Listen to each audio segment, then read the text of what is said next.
Hey guys, welcome back to Fancy Tip. Max with you guys for the weekend ads for week 7. On Friday and Saturday, we only have one team in action, and that's the Pittsburgh Penguins. On Tuesday, Pittsburgh waived Philip Tomasino, which could be a sign that one of the many injured players is about to come back. I do not know who it is or if they're going to call up somebody. It could be Noel Acciari, but definitely keep an eye out if it's Justin Brazeau, because if he's on your waiver wire list, he's a must-grab for the weekend if he's back in time. He was off to such a hot start. For right now, the number one guy to add in Pittsburgh is Anthony Manta. He's up to 8 goals, 14 points, and a beautiful plus 10 playing alongside Malkin. Ben Kindle's on the PP1, a very high ceiling option. Chris Letang, PP2 quarterback, still doing good with a decent floor.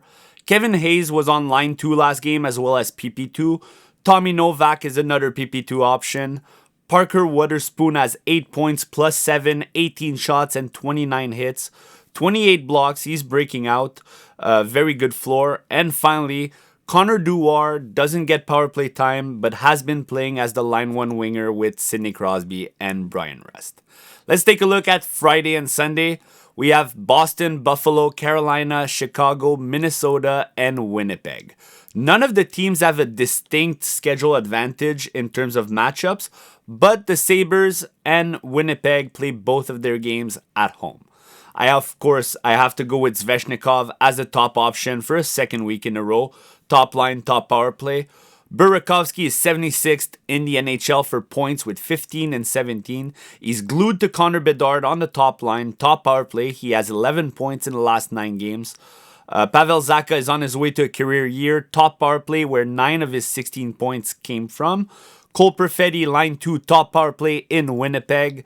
Matt Zuccarello is line 1, top power play with Kaprizov. If you take away the 8-game pointless streak he had last February, Zuccarello has not gone without a point for 4 games or more since 2019. He's as consistent as they get. Marcus Johansson is having the best season of his career, 17 points in 20 games. Nazar, Teravainen are PP1 options. Nazar has slowed down but should turn it around. With everyone out in Boston, Marat has the first line top power play gig. 3 points in the last 5 games. Of course, beware if Lindholm come back, he would cut into his playing time. Danila Yurov, same deal with him. With Marco Rossi out, he gets the first line gig between Kaprizov and Zuccarello. I'm trying him out in 2 leagues. Josh Doan, top line with Thompson and Alex Tuck, PP2 option. Taylor Hall has 3 goals, 3 assists, 6 points in the last 6 games. He is on the 4th line, PP2 option, but he's producing more than anyone in the middle 6 right now. Niederreiter, line 3, PP2 option, 2 multi-point games in the last 4. Oliver Moore completes Teravainen and Nazar on line 2 in Chicago. The 19th overall pick in 2023 has 2 goals, 3 assists, 5 points in 7 games this season, and 9 points in 16 games so far in his career. He's going under the radar and is still 0% rostered. Logan Stankoven, high risk, high reward, only 1 goal, 2 assists in the last 9 games. He is line 2 and PP2. Ostlund, with all the injuries in Buffalo, gets a shot at the PP1. He scored Tuesday night. He's got 3 goals, 2 assists in the last 7 games. Winnipeg middle 6 depth. They're all on the PP2. Jonathan Taves, Nemesnikov, Alex Yefalo for deeper league options.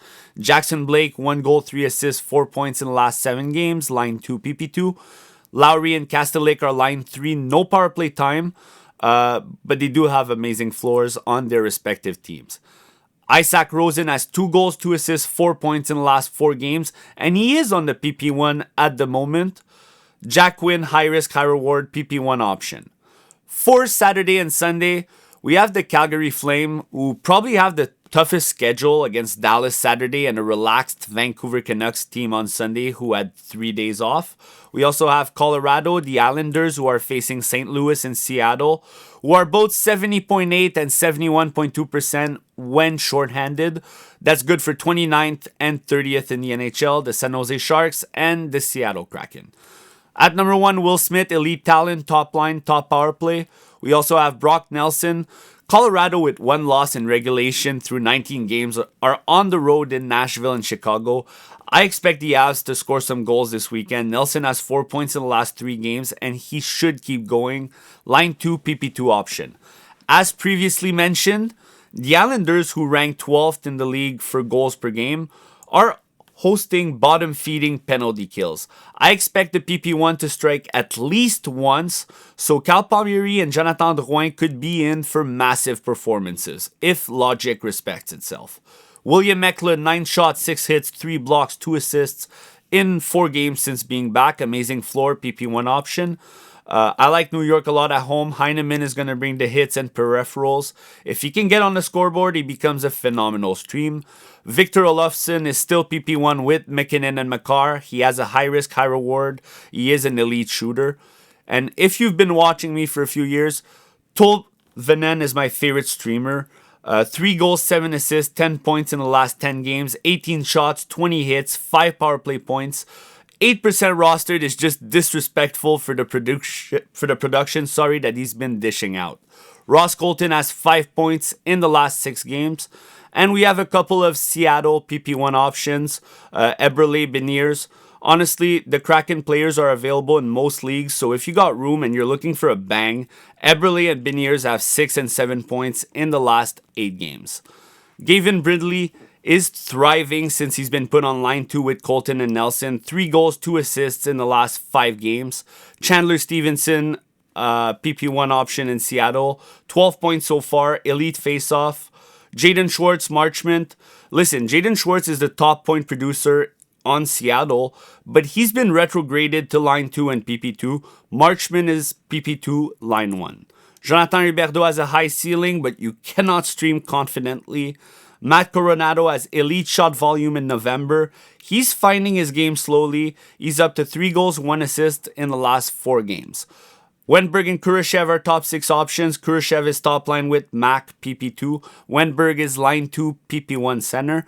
Tyler Toffoli is this low because he's playing with Delandria and Gaudette on line 3 while pivoting the PP2. It's a big step down from playing with Celebrini or Will Smith.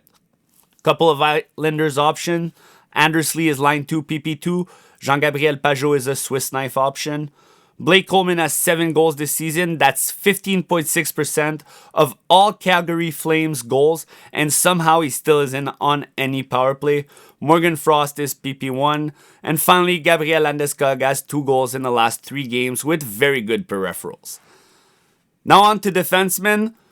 With Charlie McAvoy out, Hampus Lindholm gets to quarterback the 5th best power play across the league. Expect his shot volume to double, and I expect a bang.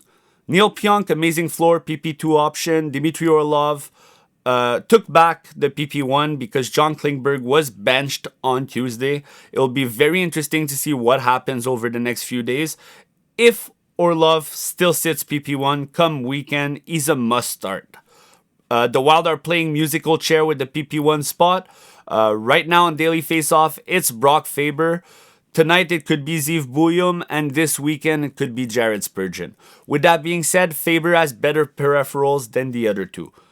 Well, look who's taking over the PP1 in Calgary. Rasmus Andersson, amazing shots, amazing blocks, makes him a prime target for this weekend. A couple of Hurricanes PP2 defensemen who are having great years right now. Sean Walker, Keandre Miller, own both in different leagues. Devin Taves, PP2 option, simply on the best offense in the league. Lev Shunov is PP1 in Chicago. Letang PP2 in Pittsburgh. With McAvoy out, once again, Mason Lohrei should have more responsibilities. And if Lindholm doesn't produce, he's the next man up for the PP1 spot. Keep an eye out. He's already up to 10 points in 16 games. Bowen Byram has 2 goals in the last 3 games. Nikita Zadorov is a great floor option. And Bouillon, Owen Power, Tony DeAngelo are all boomer busts. Adam Larson, Parker Wotherspoon have great floors. Jared Spurgeon, as mentioned previously, could be on the power play. And finally, Mario Ferraro. If you guys need more options, there's Stanley, Dylan DeMello, Matthias Samuelson, Ryan Shea. They're all deeper league options. As for the goalies, I got Kevin Lankinen at number one. Listen, the Canucks allowed 77 goals in 21 games, good for 31st in the league, but the Flames are scoring 2.1 goals per game. Give me Lankinen, second week in a row, secure home matchup against Calgary. He just beat the Lightning in Tampa Bay last Sunday, so you can stream confidently. I have the San Jose Sharks goalie tandem at number two. The Sharks have 7 wins in the last 10 games, but more importantly, they've allowed 19 goals only. Askarov has been nothing short of elite if you're not paying attention.